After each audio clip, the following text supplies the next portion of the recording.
I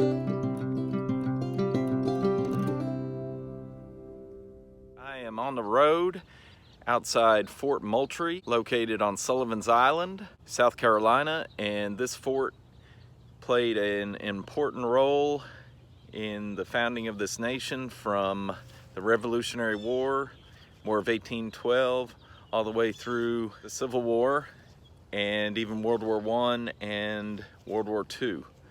And it's a great place to visit for history, but the reason I'm here today is I want to share with you a amazing display that they have of Seacoast artillery, and it's referred to as Cannon Row. And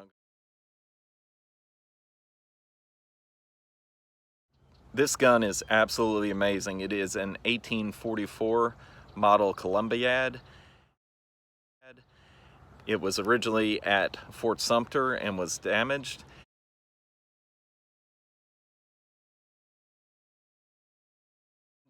And as an experiment, the Confederates modified it, and it is a one-of-a-kind, amazing gun. The South didn't have the production capabilities of the North, so they had to get innovative. General Beauregard took this gun that had been damaged in the battle to take Fort Sumter.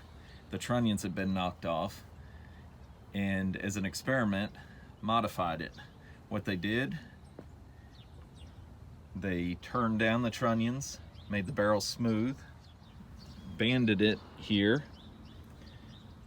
They made new trunnions out of bronze, which are bolted to the barrel. They put another band around it to reinforce the strength. Elevation notches in the back. An interesting note, the Confederate guns compared to the United States ones are the trunnions being wider.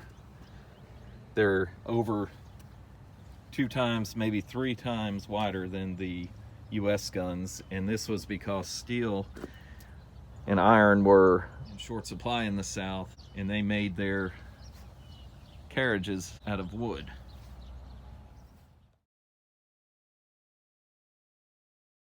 The gun was originally cast in 1846 and is marked JWR, James Wolfe Ripley, who was the inspector from 1832 to 1863. In August of 1863, at the Battle of Fort Sumter, this gun was hit at least 2 times, and it suffered catastrophic trunnion damage. After the South took the fort, General Beauregard decided to have an experiment where the gun was modified and put back into service. Originally a smoothbore, the South rifled the gun, and part of the modification was they banded it to make it stronger. They cast new trunnions out of bronze, banded the back as well, removed the cascabel, and installed elevation notches. The company who did the modifications left their mark on the rear of the gun. J.M. Eason and Brothers out of Charleston. This work was done in 1863. They also put their mark on the trunnions. The CS was cast into the top of the bronze band, and what I find interesting, sometime after the capture, an enterprising soldier marked US on it.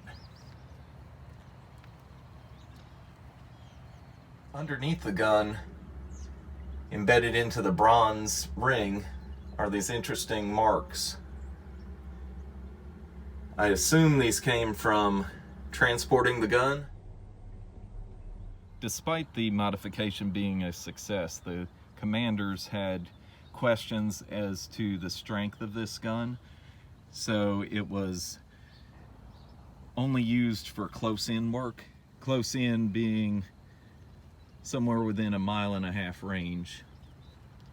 They kept powder charges low in an attempt to reduce the pressure. In 1863, it was mounted at Battery B on Sullivan's Island. Here's an original picture of what Battery B looked like back at the time. Note the wooden mounting.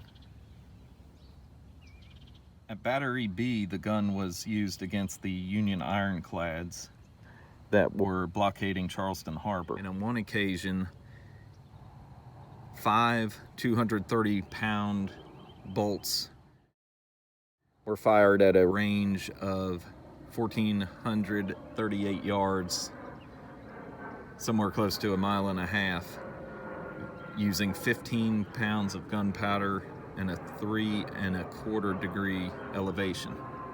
If you like this video on this one-of-a-kind gun, please check out the other videos on the guns of Cannon Row here at Fort Moultrie.